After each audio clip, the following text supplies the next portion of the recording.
Okay, so it's recording. Hello, everybody, and welcome to the final book study on Get Over Yourself. And I am so excited about this chapter, and I'm just titling it No Fear. I just took license and did that.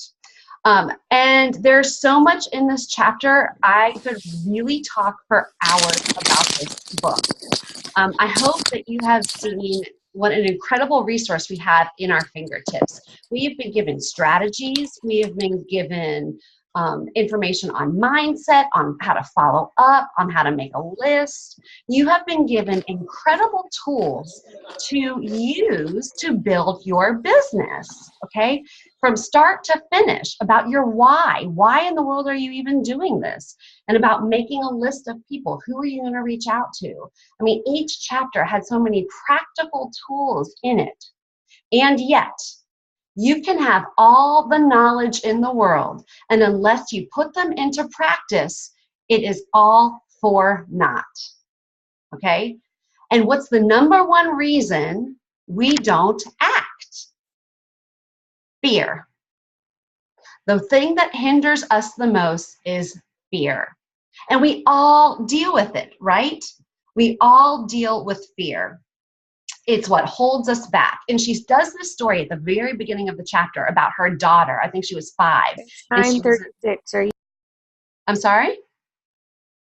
Okay, sorry. Her daughter was in this ballet competition or a performance, and they were just having the time of their lives, and they were performing. And you all know, if you have kids, you know, like my toddler, I've got a 2.5-year-old, and she'll lift up her dress and she'll put, you know, underwear on her head, and she'll twirl around with a necklace on, and she thinks she's the most beautiful princess and ballerina, and she has no fear. And I love what Romy says. She says they're acting as God intended them to be.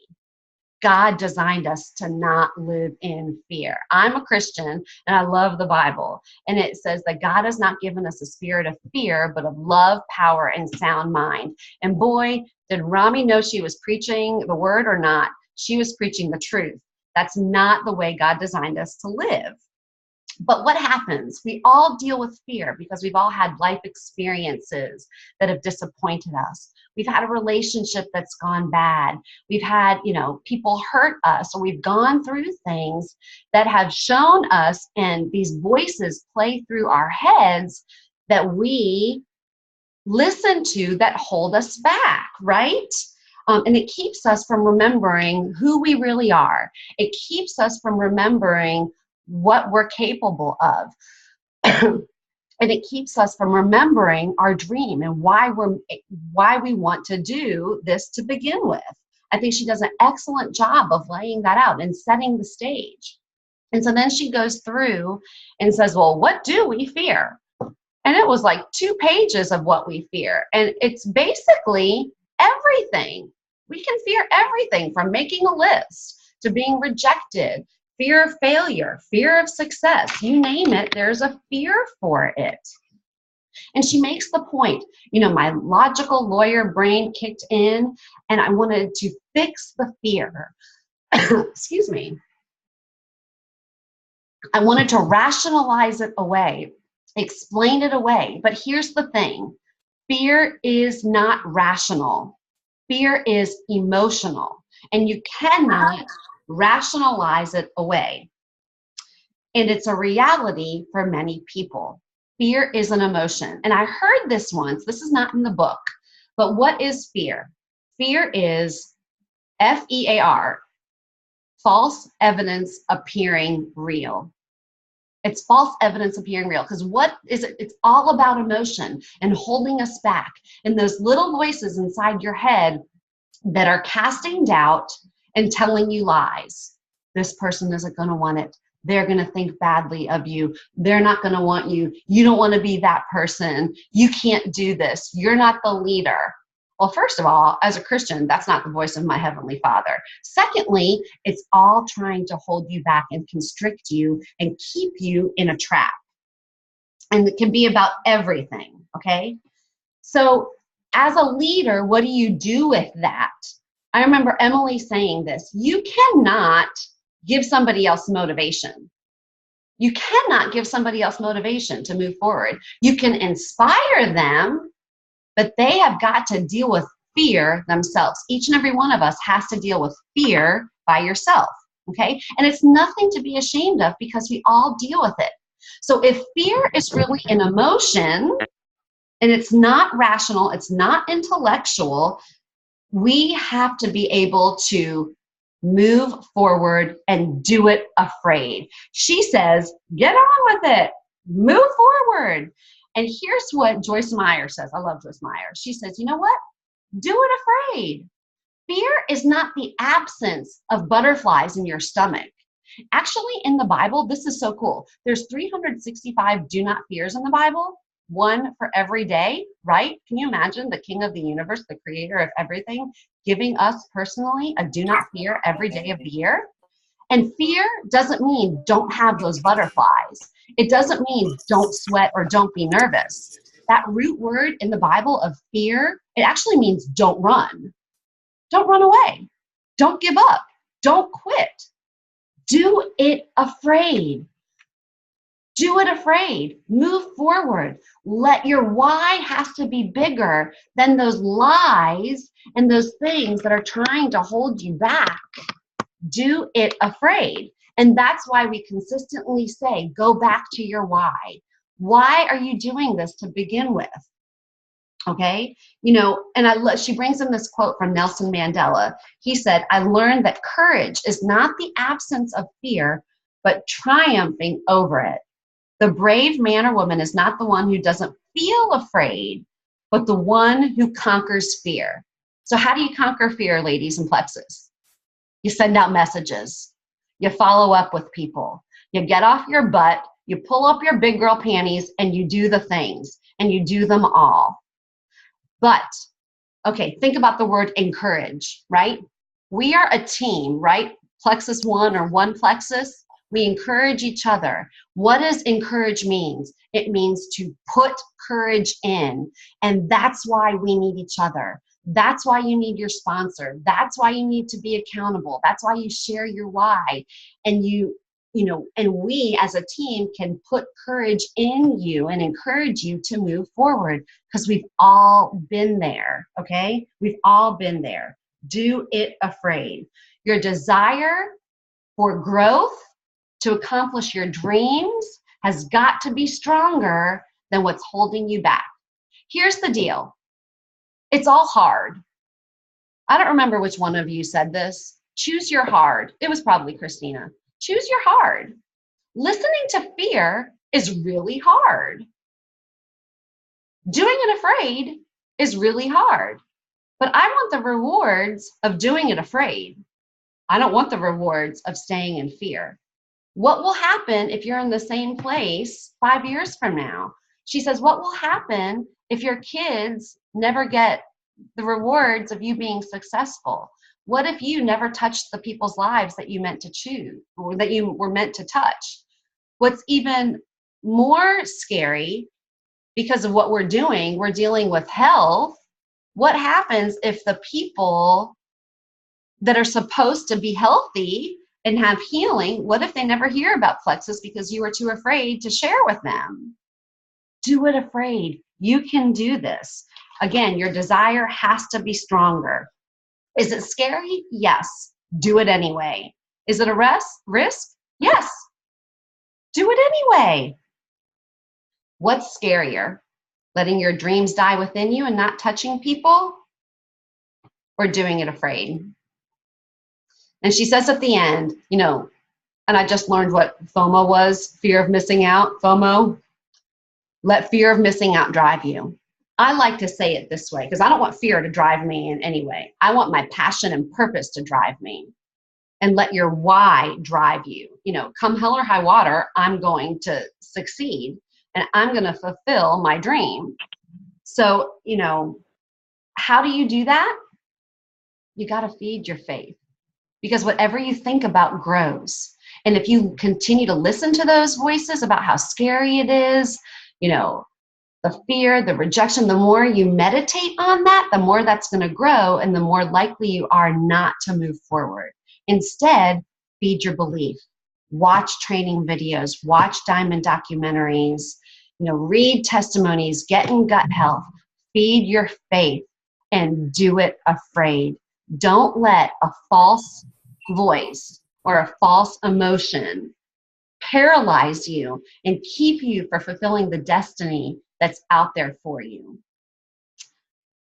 God said, I've not given you a spirit of fear, but of love, power, and a sound mind.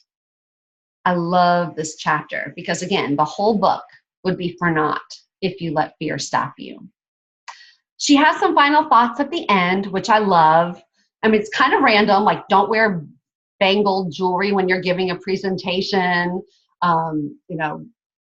dress the part, be who you are. And most of all, what I love is she said, have a servant's heart, care for people and give.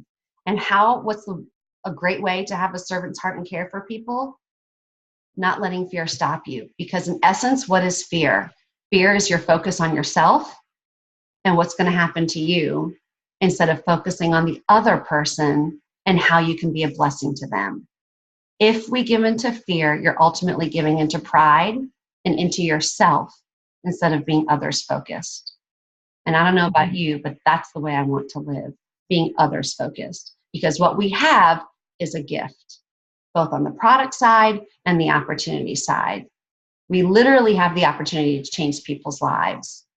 And I don't want fear to stop me. There's so much in here, but that's what I have. So, Brittany, I'm going to hand it over to you. That was so good. Girl, you could go on ahead and preach for another 15 minutes. Thank you, Michelle. That was awesome. So I know that a lot of you branch off. So if you branch off, you go with your nearest jewel upline. And I'm not sure exactly where you get that link from, but I'm sure you do. So if you're branching off, this is the time to do it. Otherwise, we are going to hang out right here and discuss what Michelle just poured into us. So I loved this book, y'all. Love, love, love, love, love. It's on my top 3 of books I've read about network marketing.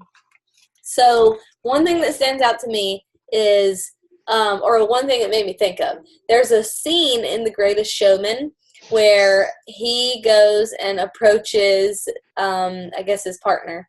And he's like, have you been to the circus? And he says, no, haven't, but I've heard about it. I'm much more comfortable watching it from afar or hearing about it or whatever. And he was like, comfort, the enemy of progress. Mm-hmm.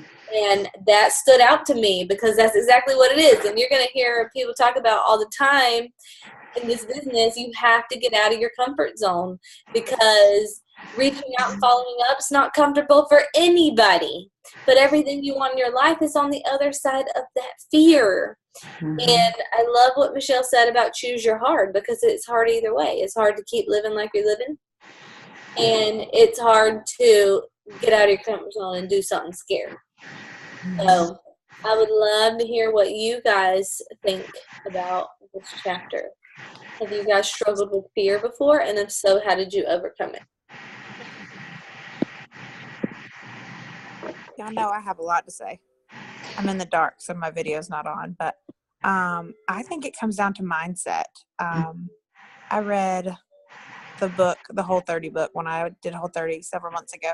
And she says, what we're doing is not hard. Like beating cancer, that's hard. Burying a child, that's hard. Like what we're doing is not hard in perspective. And so I think it's a lot about keeping yourself in check, keeping your mindset in check, and choosing. I mean, you do have to choose your hard. And so sending a message is not hard, especially if you have a bold faith and belief in what you have to offer someone. What is hard is ignoring someone's needs. What is hard is not attempting to help someone when they obviously need what you have to offer. So hard is all in comparison. And so I think that we have to really be careful when we say, oh, but it's just super hard. But is it? But is it? So that's just a piece of my mind. Y'all know I have a ton, so I'll stop there. Totally agree. Good stuff. Who else?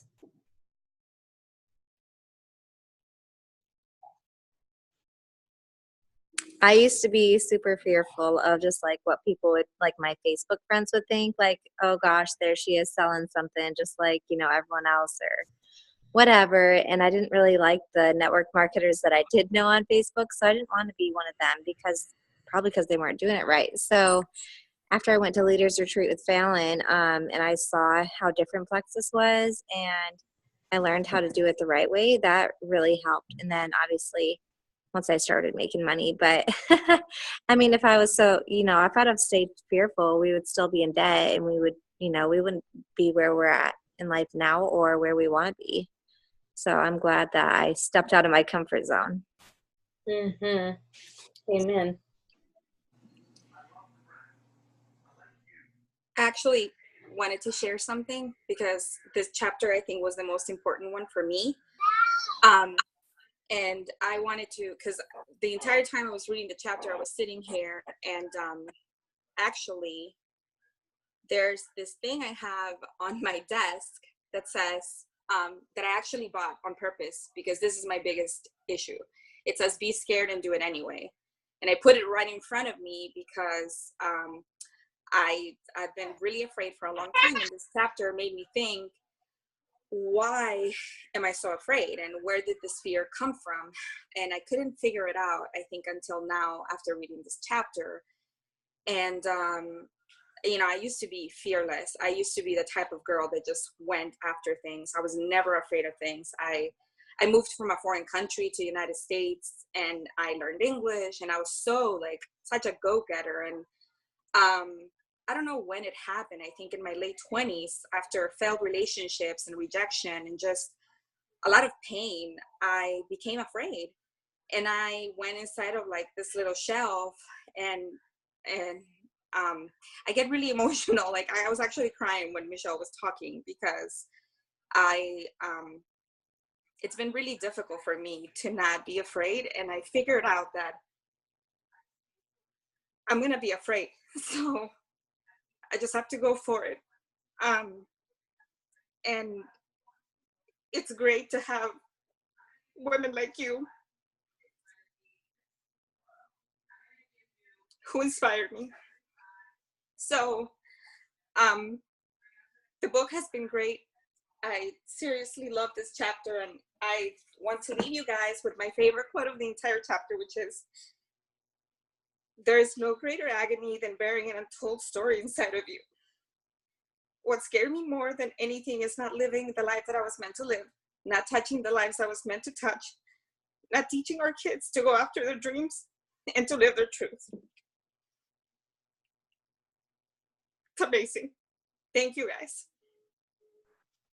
That's awesome, Andrea. For those of you who don't know, Andrea is a lawyer and realized she was not living her dream life, so she has left the law field and pursuing a career with Plexus because she sees the potential there. And she's done other companies before and was not successful, and she's already more successful in Plexus in just a few short months than she was in her other company. So we are really excited about Andrea, and she's doing a great job. So thank you for sharing your heart with us, Andrea.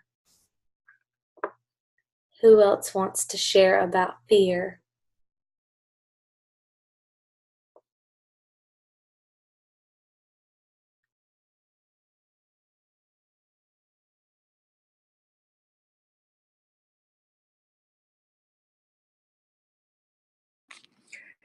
So I didn't really have fear, but I just didn't know how I could do it because I didn't talk to a lot of people. I didn't know a lot of people. I was really shy. I never left my house, and I just didn't know this list of things that people fear. It didn't feel like fear, but it was a lot of this stuff on here. How do I keep my funnel full of people? And what if everybody tells me no? I'm going to run out of people really quickly, and I think you just can't let that stop you, because it really seems like, wow, it's so hard to get to Diamond, or that so many people, and you look at this huge elephant, whether you're afraid of it or you're doubting yourself or you're just not sure how you can do it. So you just look at the huge task ahead of you instead of just taking it one day at a time. And the only way to overcome any fear or any doubt is to face it head on. Even if like a kid's afraid of riding a bike, afraid of spiders, the more they kill spiders scared, the less afraid of them they're going to be. So just constantly pushing ourselves through those fears, and eventually they won't be a fear anymore. You just have to keep going through it. But know that you're going to be afraid, or know that you're going to doubt something, or you're going to run into some sort of obstacle. Expect it, and just know that if you push through it, it's going to go away. It's not always going to be there, and that's how you learn, and that's how you grow. And every single jewel and diamond in this company has had some sort of hurdle that they've had to overcome. I can think of several things on this list just for myself. So just don't let it hold you back, because it is worth it, and it does get so much easier. Fallon, remember when you had, and you may still have, but I don't think you do. I think it's much better. But remember when you had that debilitating, crippling fear of puking? Listen, I had a debilitating fear of germs. Brittany knows, like, I wouldn't eat out. I wouldn't drink the water. I wouldn't touch the straw. I would bring my own food. Convention my first year, yeah, I was broke, but also I was afraid to eat the food at convention. I'm still afraid of puking, but my kid just threw up in the car, and I'm like, I'm just glad I had a trash bag. Here you go, honey. And we just kept on driving. Like, I didn't get hot flashes. I didn't get anxiety, but it was through plexus that exposed me to germs, and getting out and being around somebody who just threw up the night before, or somebody who had a cold and slept in my room in Hawaii, my sister, and I didn't get sick. Like, those kind of things. If I would have just stayed at home and not done this people business because I was afraid, I wouldn't be where I'm at today. And I can happily say I'm packing and planning for convention, and I am not worried about germs. I might even leave my diffuser at home, because I've gone year after year and it's not killed me. I haven't gotten sick or whatever I've been afraid of. So yes, it gets better. I just thought that was the most solid example I could think of a legit fear. Like, you had a legit fear. You probably still struggle with it, but I remember us having a conversation of how, like, it was seriously a fear, and it was not like she wasn't just making it up. Like, I witnessed this, and at first I thought, this is really strange. But then the more I was around her, I realized, like, this is actually real in her mind. Like, she really is scared of this. And I remember us talking about how, like, this is going to hold you back in your business. If you don't get over this fear, it's going to hold you. Like, you got to be around people and stuff, you know? And so I have not heard you talk about this, now that I'm thinking about it, in a very long time. I'm sure the thought still enters your mind, but it's been a long time since I've heard you say anything about puking. Yeah, you do and I mean, it was like, I would lay in bed at night paranoid and worried. I would sleep with a bucket next to my bed in case somebody had to throw up. Like, it was legit and it was real, but the only way to overcome it is to face it. So if you're afraid of rejection, the only way to ever get over that fear is to be rejected and realize that you were okay. Any fear that she listed on here, you can overcome it. The fear of pestering people. Well, you're going to have to message people and realize that somebody is going to be crying and thanking you for changing their life because you, quote unquote, pestered them. So the only way to get over any of it is to face it. Mm-hmm. Brittany, you had asked me to share what happened today at lunch. I know I've talked a lot tonight, but we were at a conference, a homeschool conference today, and Brittany and I were both sitting with a woman who's like a dream teamer, and she'll be fabulous. And I had messaged her a bunch last week, and here we were the third day of this 3-day conference, and we hadn't talked about plexus at all in this 3 days. And I'm like, okay, this is lame. I'm going to talk to her. And we're at lunch, and then finally I said to her, you know, we texted all last week. what are you thinking? What are your thoughts now? And so we brought it up, and she's like, I don't know, there's timing issues. And then, to make a very long story short, she had said that her husband had suggested them doing a liver cleanse, and she's just not sure. She kind of believes in what we're doing, blah, blah, blah. And so finally I said to her, well, I think don't worry about the timing issue. Just let's get on the products and start. I mean, anyway, I was very much myself, but very bold, but not in an obnoxious way. And it just was a great conversation. And then Brittany was there and joined us. It was very natural. And it was a wonderful conversation. And then afterwards, Brittany asked me, she goes, were you scared at all to bring that up? And I said, no, not at all. Not in the least. And it made me think, 6 months ago, I probably would have been terrified, like, oh crap, I need to bring up Plexus because I've been messaging this woman, but now here I am face to face with her. But now, because I've been feeding on a diet of faith, I know what we have on our hands is gold. I know what they've done for me. And I've been listening to testimonies and stories, Diamond Docs, all of it. I know that we have a gift. And so I'm not afraid.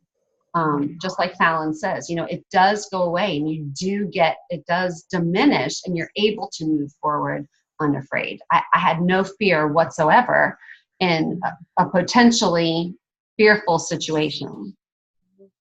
Yeah, and you did a great job too. Really great job. Because she was flat out saying no. I mean, she was gently saying no, but she was telling you no in a nice way, and you just flawlessly went into the products. And so we have a great sale. Let's just go ahead and get you started. It was perfect. So I was so impressed. Anybody else have something to say about fear? Is anybody still struggling with fear that may need some perspective on how to overcome it?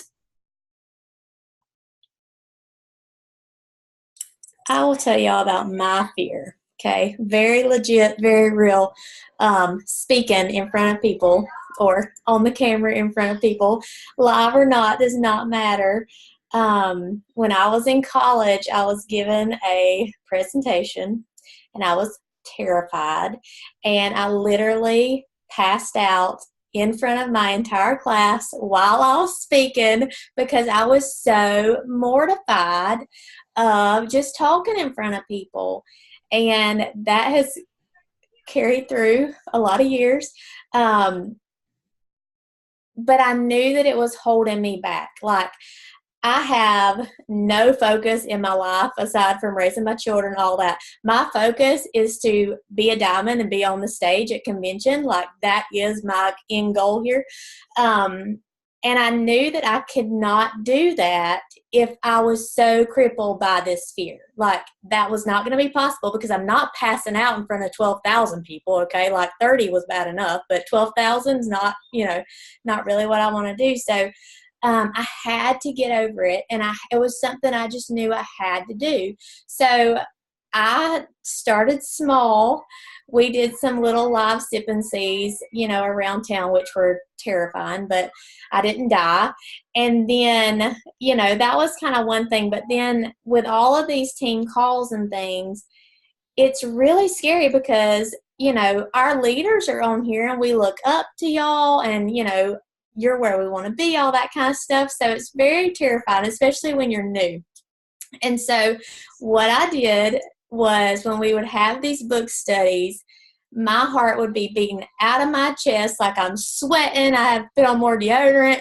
And because I had these things I wanted to say, and I knew I had to do it. Like, I had to do it. And so I just made myself do it. And again, I did not die, but I probably did have to go take a shower afterwards because I was sweating profusely. But now I do calls all the time. I lead calls. I lead team calls. I lead book studies. I do opportunity events. I do all the things.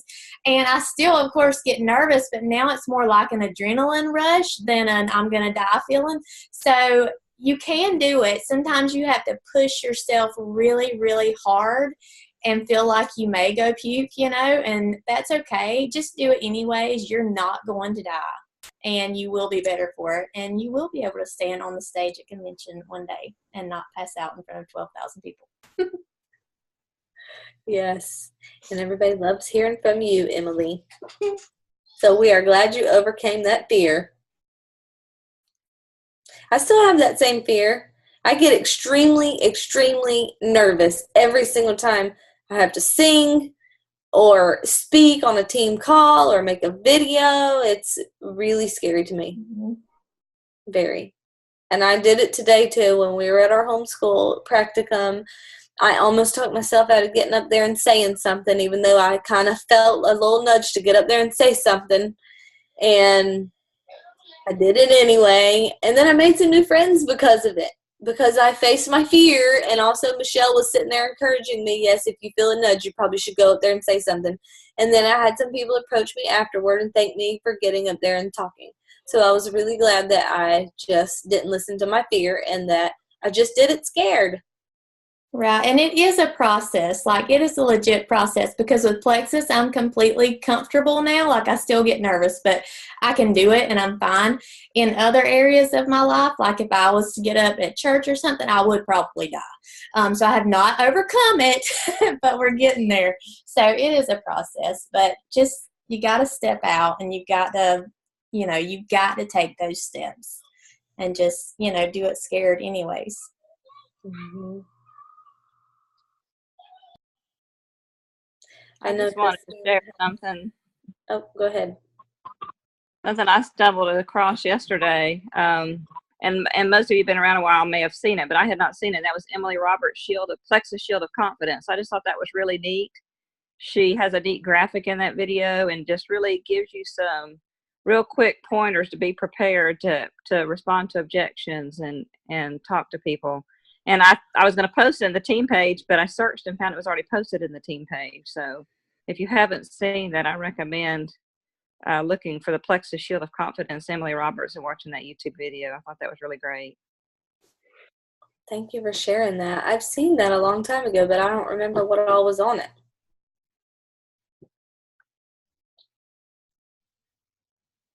Just real way.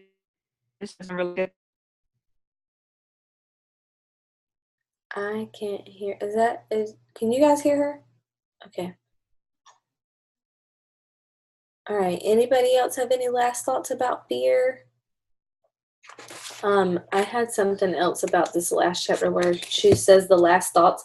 I love where she says, please remember that you're looking for people who see what you see and are willing to invest money to enjoy the benefits of your products or the possibilities of your business. If you're discounting the proposition more than an occasional enticement, you are deluding yourself and all that you have to offer. You are worth it, and so are your products and business opportunity. Believe it, and everyone else will too. So I wanted to bring that up because we're in the middle of a sale. I just want you guys to know that after this sale is over, $34.95 is still a jam-up deal. Because for $34.95, people are getting an entire customer service department, a fully stocked inventory, a complete shipping department, and a website, and one Plexus culture. And it is a steal that they are getting for $34.95. So don't ever, ever, ever think that this costs way too much money, because it doesn't. And honestly, for what people are actually getting, they're not paying nearly enough. Not nearly enough. And if you have that posture, if you truly believe that, then you're not going to have any problems getting people to join without a discount or a sale. We don't need a discount or a sale. Our products are very reasonably priced for the quality that you're getting and for everything that you're getting in that price. So just had to throw that out there because that stood out to me. I know that sometimes, especially if we're going for a big goal, we'll offer a sale or a discount or whatever, but it should not be a habit. It shouldn't be the norm, right? We should be able to get people to see the value in what we're offering, and that starts with us. I'm glad that you said that, because for me, that's like one of the hardest things to keep in mind, because I didn't care about the deal. When Emily, spoke to me and she talked to me, I was already spending money on the non-GMO, the organic, living 2 years and diving into, the crunchy world just to get my son better. At that point, cost was not even an issue for me. It was just like, I'm doing this because it's going to help for me. It's going to help me and it's going to help my son. I just told my husband and he's like, okay, that's fine. We'll make it work. So it's really hard for me to get that rejection from others because it's like, this is a steal. It really is. You're compared to what you're paying in prescription cost and all the other stuff that you're having to manage, the effects from all your prescriptions. This is a steal and it's better for you. So it's really hard for me to accept that because like I see it, like why can you not see it? And my husband has to remind me that a lot of people, live in that ignorance is bliss mentality. And they don't see the value because they're used to the value meal at McDonald's. Yeah. So definitely need, prayer because that rejection kind of fuels my fear of failure. I don't like to fail. And I know I've mentioned it to Emily, like I feel like I'm dead weight, like I don't want to feel that. I see you guys and you're encouraging and I see you guys succeeding. And it's like, I want that for my life, because beside, financially, it's been a blessing to you guys. And I want that for me. I want that for my family. But, when I'm not growing because of rejection and from, something that's supposed to be a no-brainer, like it's hard to not feel defeated and to allow that fear to take you over, so to say. I definitely love you ladies' perspective, but it's definitely hard to wrap my mind around that, I know as Emily that mentioned, remember where you were, when it was offered, tell them that you had to save up. It's like, well, at that point, I just jumped in. And my husband and I said, we're going to make it work regardless, So, yeah, keep me in prayer. So just keep in mind, Perla, that the only way you can fail is to quit. Because if you keep going and you're doing the work and you're working just as hard on yourself as you are on your business, you're going to reach your goals. It's just a matter of time. And secondly, keep in mind that Sarah Marble, who is now a Diamond Ambassador, it took her 6 months to hit silver. So there's plenty of people out there that it took them a while to go silver, and they are building hugely successful businesses now. Once you get it, you'll get it. It's just a matter of learning the skills and working really hard on yourself. So hang in there, girl. You're doing a great job, and you are almost silver. And Amy, I love what you said about Chick-fil-A. Yes, totally agree. It is very, very similar. So, all right. Anybody else have any last thoughts? If not, we will say good night. All right, good night. See y'all next week. We're starting a brand new book study. Super excited about it. Bye.